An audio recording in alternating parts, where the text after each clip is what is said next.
नमस्ते। अगर कोई 10वीं पास करने के बाद एक अच्छी और स्थिर सरकारी नौकरी की तलाश में है, तो ये जानकारी उनके लिए एक बहुत बड़ी खुशखबरी हो सकती है। सेंट्रल रिजर्व पुलिस फोर्स यानी सीआरपीएफ ने 2026 के लिए हजारों पदों पर भर्ती का ऐलान किया है।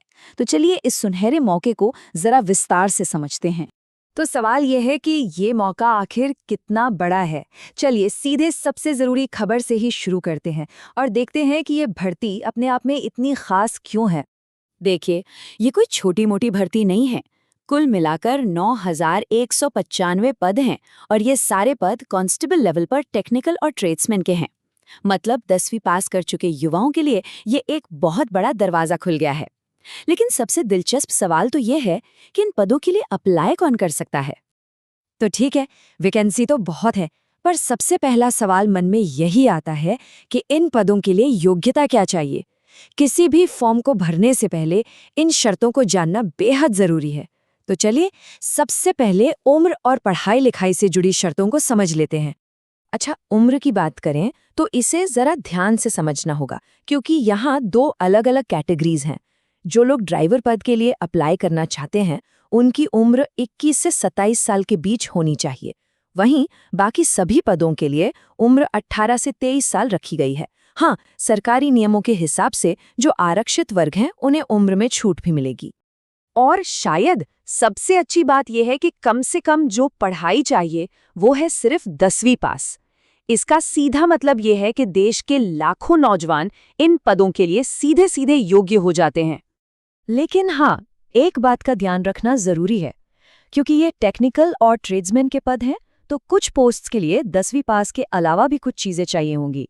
जैसे कुछ खास पदों के लिए आईटीआई का सर्टिफिकेट, ड्राइवर पद के लिए तो जाहिर है ड्राइविंग लाइसेंस या फिर किसी ट्रेड में काम का अनुभव भी मांगा गया है। तो अब जब ये पता चल गया है कि कौन कौन अप्लाई कर सकता है, तो चलिए अब ये देखते हैं कि ये जो 9,195 पद हैं, इनमें आखिर कौन कौन सी नौकरियां शामिल हैं। यहाँ पर वैरायटी काफ़ी ज़्यादा है, जो अलग अलग स्किल्स वाले लोगों को मौका देती है।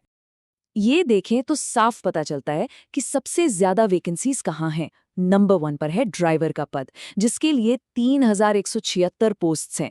इसके बाद कुक और बगलर के लिए भी 1,000 से ज्यादा पद हैं। इससे ये अंदाजा लगता है कि सीआरपीएफ को इन स्किल्स की बहुत जरूरत है। और ये तो बस कुछ बड़ी कैटेगरीज है। इनके अलावा भी देखिए, वाटर कैरियर, सफाई कर्मचारी, नाई, धोबी, माली, मोची, मतलब हर तरह के हुनर के लिए यहाँ पर मौका मौजूद है। अब ये तो साफ है कि सीआरपीएफ की नौकरी है, तो फिजिकली फिट होना बहुत जरूरी है। तो चलिए अब बात करते हैं कि इसके लिए फिजिकल स्टैंडर्ड्स क्या हैं और इस मेहनत के बदले सैलरी क्या मिलेगी। तो देखिए, फिजिकल स्टैंडर्ड्स बिल्कुल साफ हैं। पुरुष उम्मीदवारों के लिए कम से कम हाइट 170 सेंटीमीटर और महिला उम्मीदवारों के लिए 157 सेंटीमीटर होनी चाहिए। और हाँ, पुरुषों के लिए एक रनिंग टेस्ट भी है। 24 मिनट में 5 किलोमीटर की दौड़ पूरी करनी होगी। अब आते हैं इनाम पर। इतनी मेहनत और इन स्टैंडर्ड्स को पूरा करने के बाद सैलरी क्या होगी। तो देखिए, शुरुआत ही काफ़ी अच्छी है। पे लेवल 3 के हिसाब से शुरुआती सैलरी ही 21,700 रुपये महीना होगी। और ये तो सिर्फ स्टार्टिंग सैलरी है। जैसे जैसे सर्विस में आगे बढ़ेंगे, ये पे स्केल 21,700 रुपये से बढ़कर 69,100 रुपये तक जाता है। मतलब करियर ग्रोथ का भी पूरा स्कोप है। तो अगर ये सारी जानकारी सुनकर लग रहा है कि ये मौका बिल्कुल सही है, तो अब सबसे ज़रूरी हिस्से पर आते हैं। अप्लाई कैसे करना है, तारीखें क्या हैं और प्रोसेस क्या है। कोई भी ज़रूरी जानकारी छूटनी नहीं चाहिए। ये तारीखें बहुत बहुत ज़रूरी हैं, तो इन्हें कहीं नोट कर लीजिए। फॉर्म भरने की प्रक्रिया 20 अप्रैल 2026 से शुरू होगी और सिर्फ 1 महीने का टाइम मिलेगा, क्योंकि 19 मई 2026 लास्ट डेट है। एग्जाम की तारीख बाद में आएगी, पर अप्लाई करने के लिए ज़्यादा इंतज़ार नहीं करना है। और एप्लीकेशन फ़ीस भी बहुत ज़्यादा नहीं रखी गई है। जनरल, ओबीसी और ईडब्ल्यूएस कैंडिडेट्स के लिए सिर्फ 100 रुपये है। और अगर कोई एससी, एसटी कैटेगरी से है या महिला उम्मीदवार है या फिर एक्स सर्विसमैन है, तो उनके लिए कोई फीस नहीं है, बिल्कुल फ्री है।